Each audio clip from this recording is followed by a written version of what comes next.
தீர்த்தகிரி இவர் பேர் தான் தீரன் சின்னமலைன்னு சொல்லுவாங்க. இவருடைய பிறப்பு 1756 பிறந்திருக்கிறாரு. 1805 இறந்துட்டார். தீர்த்தகிரி இவருக்கு வந்து தீரன் சின்னமலைன்னு எப்படி பேர் வந்துச்சுன்றதையும் நம்ம பார்ப்போம். சரி, இவருக்கு சிலம்பு, வில் வித்தை, குதிரை ஏற்றம், அது மட்டும் இல்லை நவீன போர் முறைகளையும் கற்றுத் தேர்ந்தவர் தான் நம்ம தீரன் சின்னமலைன்னு சொல்லலாம். இவர் கொங்கு பகுதி இருக்கு இல்லையா, கொங்கு தேசம், அந்த கொங்கு மண்டல பகுதி கோயம்புத்தூர், அந்த பகுதியில் இவர் வந்து ஒரு குடும்ப பிரச்சனையா இல்லை நிலப்பிரச்சனையா இதற்கெல்லாம் தீர்வு வழங்குறது தான் தீரன் சின்னமலையினுடைய முக்கியமான வேலையாக இருந்துச்சு. அந்த பகுதி, இந்த கொங்கு பகுதின்னு சொல்கிறோம் இல்லையா, இது மைசூர் சுல்தான், நம்ம திப்பு சுல்தான் இருக்கார் பாருங்க, அவருடைய கட்டுப்பாட்டில் இருந்த ஒரு பகுதி. இப்போ திப்புவினுடைய திவான் யாருன்னு நம்ம தெரிஞ்சுக்கணும். திப்பு சுல்தானுடைய திவான் வந்து முகமது அலி. இந்த முகமது அலி தான் வந்து வரியை வசூல் பண்ணிக்கிட்டு போய் மைசூர் திப்பு சுல்தான் கிட்ட கொடுப்பாரு.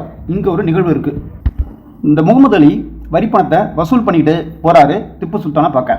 அப்போ வழிமறிக்கிறாரு நம்ம தீரன் சின்னமலை. வந்து அவரை வழிமறித்து அவர்கிட்ட இருந்த அந்த வரிப்பணம் முழுவதையும் பறித்து கொள்கிறாரு. நம்ம தீர்த்தகிரி என்று சொல்லக்கூடிய தீரன் சின்னமலை முகமது அலி கிட்ட இருந்து வரிப்பணத்தை வழிமறித்து வாங்கிக்கிறாரு. இவ்வளோதான். இப்போ சொல்லி அனுப்புகிறாரு. முகமது அலி கிட்ட என்ன சொல்கிறாருன்னா, சிவமலைக்கும் சென்னிமலைக்கும் இடையே இருந்த சின்னமலையே வரிப்பணத்தை பிடுங்கி கொண்டதாக உன்னுடைய திப்பு சுல்தான் கிட்ட போய் சொல்லு அப்படின்னு சொல்கிறார்.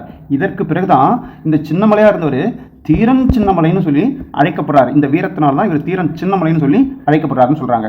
இந்த திவான் சின்னமலையை தாக்க இப்போ வந்து முகமது அலி திவான் வந்து அவமானப்படுத்தப்பட்டான் இல்லையா, அதனால் 2 படைகளை வந்து அனுப்புகிறான் தீரன் சின்னமலைக்கு எதிராக.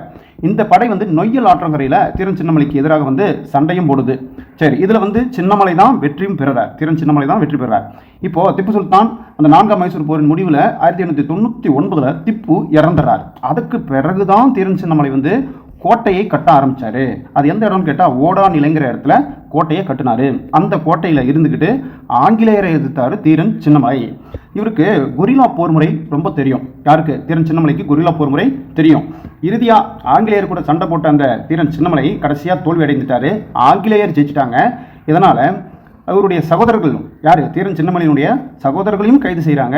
கைது செஞ்சு சங்ககிரியில் தான் சிறைவிக்கிறாங்க. யார்? தீரன் சின்னமலையும் அங்கே தான் அவருடைய சகோதரர்களையும் சங்ககிரியில் சிறைவிக்கிறாங்க.